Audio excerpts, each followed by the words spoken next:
talking about global network, talking about how one can prosper. You know, now, speaking on that word prosper, you are prospering. You went to Hollis High School. Brother, you were the quietest brother that was there. Back to school. Nobody thought that you, you know, they said, like, he'll never mount up to be anything. But look at you. You not only, you know, and San Antonio and listeners, I want you to know that this brother, I lived in Dallas. The brother and didn't know the brother was there. He had a chicken right on Zang. Yes, Zang.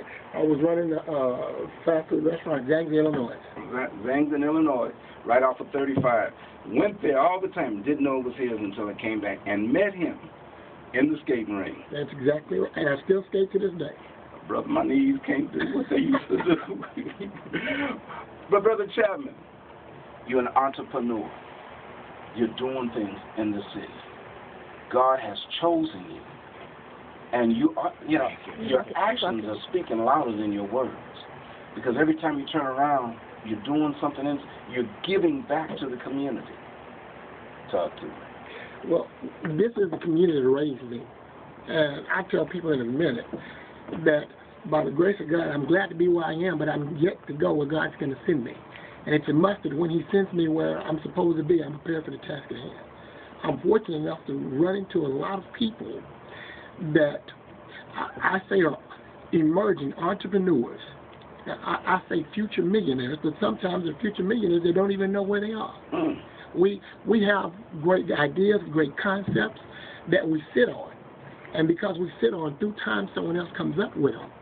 And we sit back and wonder, why not me? I was over a gentleman's house one day, and an info commercial came on.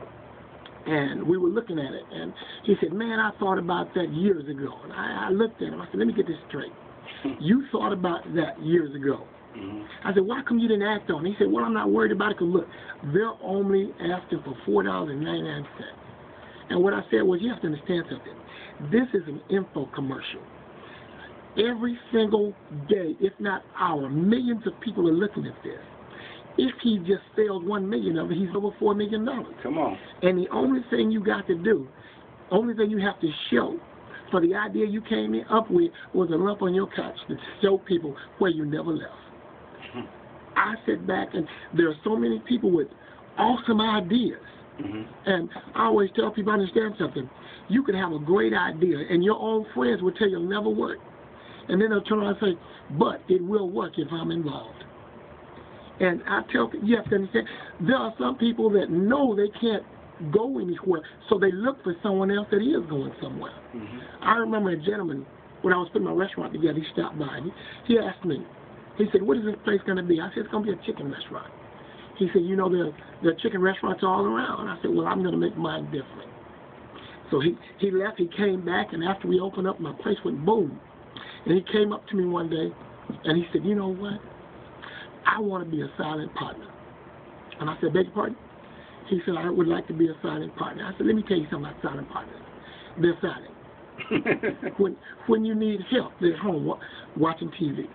When you need something picked up, only thing they want to do is get up and go to the mailbox and get a check. What I said was this, and then what you said brings 3 things to mind.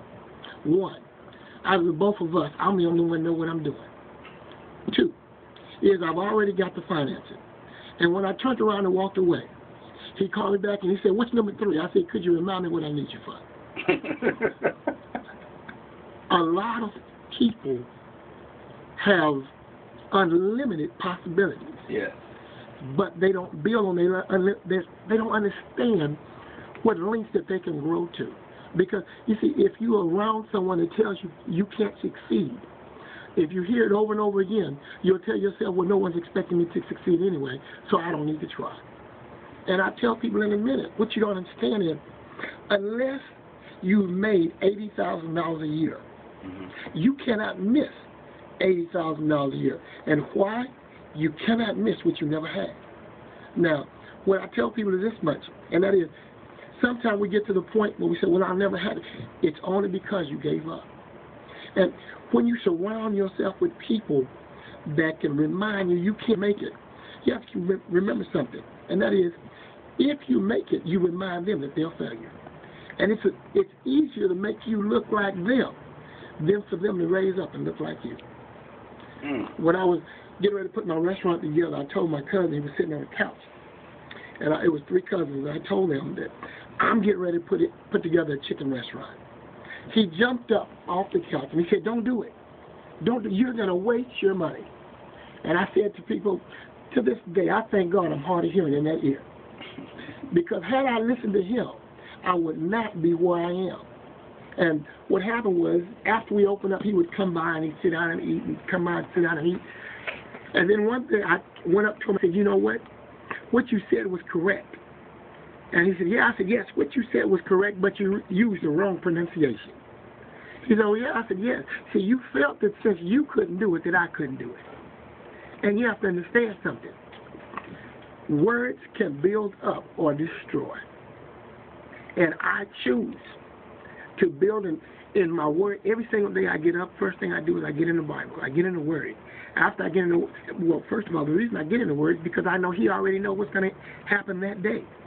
And I want to make sure that I've got Him on my side. But more than anything else in the world, I tell people, when we surround ourselves with people that aren't going anywhere, over time, we don't get upset because we look just like them. We cannot go anywhere hanging around people that are stuck where they're at. You must be able to dream. When you dream, if you don't act upon your dreams, they become nightmares. And when they become nightmares, some people say, you know, you're just lucky. And what I say is this, you know what a time pass is? In football, a time pass is when the quarterback says height. You're turning around, he already has the ball. He may be looking to the left, and he's starting to count. 1, 2, 3. When he gets to a certain number, he's going to throw that ball. That receiver knows he's got to be at a certain point on that field at a certain moment.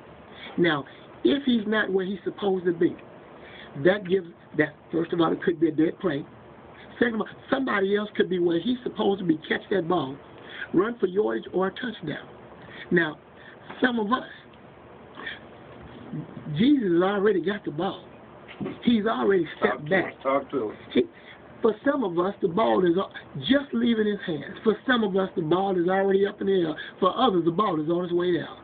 All we have to do is ask ourselves a question. Are we where we're supposed to be? Come on. And if we're not where we're supposed to be, what are we doing to get there? I want you to hold that point right there. We're going to take a little break. We're going to go to a young lady in Austin, Texas. She's a beautiful young lady, Evangelist Robin Smith, is coming right now.